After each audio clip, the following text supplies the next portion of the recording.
Motherhood burnout. Who's with me? Who's with me?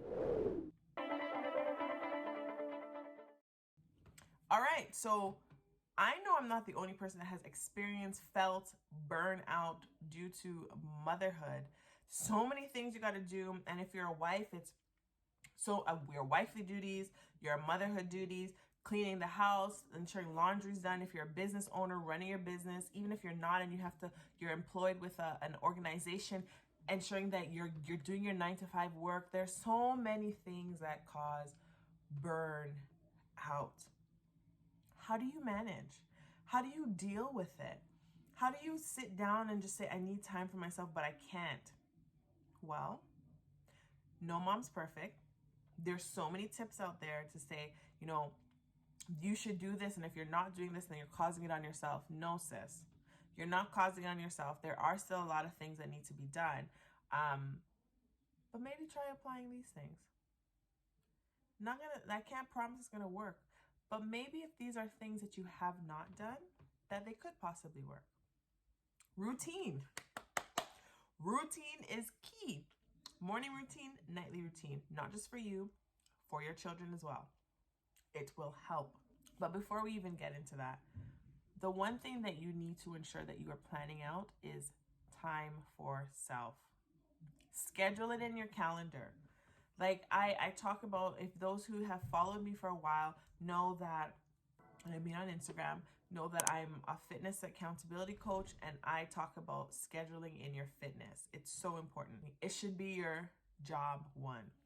And those who, if you chuckle, you know exactly what I mean by job one. But your number one priority is self. Because if you are burnt out, if you are empty, you cannot give your all to your children, to your spouse, to your partner. You cannot do all of that. So you need to make sure that you are filling up your own cup. Don't expect somebody else to fill up your cup.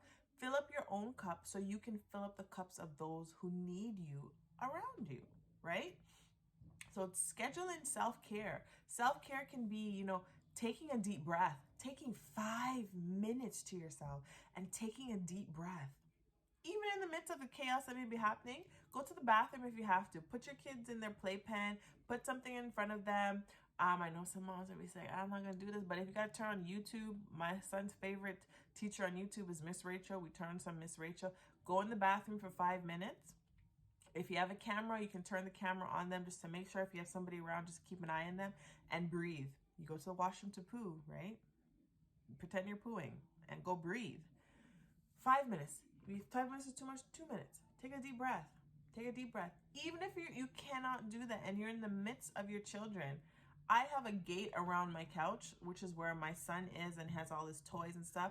And sometimes I sit in the corner while he's playing with his toys and just breathe. In the corner of the couch and just breathe. Close my eyes and just breathe. Breathers, that's self-care. Take a bubble bath. Go for a walk. Even if it means you have to walk with your child. My son, if this is your child, you can try it.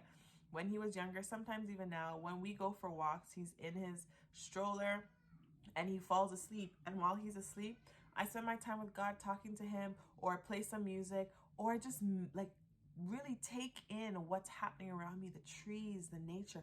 That is time with self, because your child is not bothering you. If they're ones to fall asleep, they're not bothering you. That's time for self. Exercise.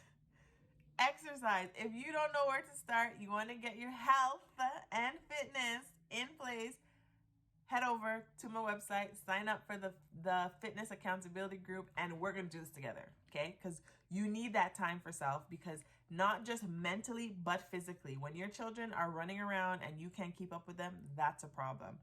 And they should be running around to release all the energy so they can go to sleep at night. So get your faith and your fitness and your health all in place, because it needs to be. And then now when it comes to doing everything else that you got to do, put a schedule in place.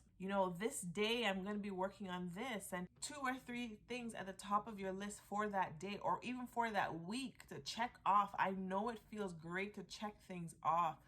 Do it. Say what your top priorities are, get them done. And if you don't get them done today, put them on your list for tomorrow and mark it off. At the end of the week, you want to have all these things done, but don't overkill the items that you need to, or you think that you need to do, because sometimes those things are not urgent that needs to be done now. So really look at your list. If it doesn't need to be done now, put it off. Put it off till another day where you are sane enough to get it done. Utilize the people around you. I understand that, especially when you have a spouse or a partner that's there, it's hard. It's hard to say, hey, honey, or friend, or mom, or dad, can you just watch the children or my child, or my son, or my daughter for X amount of time? It's hard because you want to do things yourself. That it's they're your responsibility. No, people around you are there to help you. Utilize them, because as much as you think that they don't want to be asked, they do. And let me say this, there are some people who definitely don't want to be bothered. I get that. Godparents are there for a reason. If your child has godparents, aunties, uncles, and it doesn't have to mean every single day, a week. Just say, hey, I have these things I want to do for my business, or I want to clean up my house, spend a day cleaning my house. Do you mind in 2 weeks on this day, can you take the kids for a couple hours to go do something? If these are people who don't live in your house, you can ask them to do that, right? Plan it out. So on this day, I'm going to do that. If you end up sleeping, that's self-care. Take the time to sleep, because we all need sleep, because we're tired. We're tired. But if you have a spouse or a partner that's living with you, have a schedule. Like my husband and I, we have a schedule. 4:30 comes, sometimes 5, depending on how busy he is at work. And he takes my son. He bathes my son. He knows that he's responsible for bathing Aiden in the evenings. And by 6:30, Aiden is mine to nurse him back to sleep, rock him back to sleep. I put him to bed. Right now, it's nursing back to sleep. When it gets to that stage of just rocking him back to sleep, or however it ends up turning out. That's what I do, and he's out by 7 the latest. And once he's out by 7, then I have my time to work on my business to ensure that I got all these stuff that needs to be done. I'm going to do this. So it's trying to find a balancing act and making sure that not everything falls on you. Household chores, you even if you have to set up I know people don't like to do this, but you guys sit down, have an agreement of who's taking care of laundry, who's taking care of cleaning up the dishes at the end of the night, who's taking care of cooking. Because at the end of the day, not only does your child want you, but your spouse wants you, your friends, your family, and you have to be able to fill up yourself, make sure that you're okay so you can give back to them. Motherhood burnout is a real thing. And I think this is why it's so important to have community and talk about community with mothers. And with that said, I am actually a part of a motherhood community, which I believe is so beneficial, where you can be real with yourself. It's a faith-based motherhood community. If you're interested in finding a little bit more out about that, reach out to me and I can connect you with my girl that actually founded this community of lovely women who are honest, open, transparent, and there's no judgment. And if you are somebody who wants to judge somebody, this is not the space for you.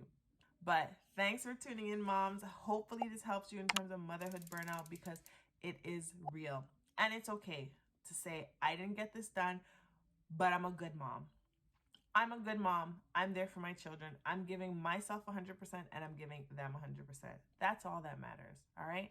Love you, moms. Thanks for tuning in. Bye now.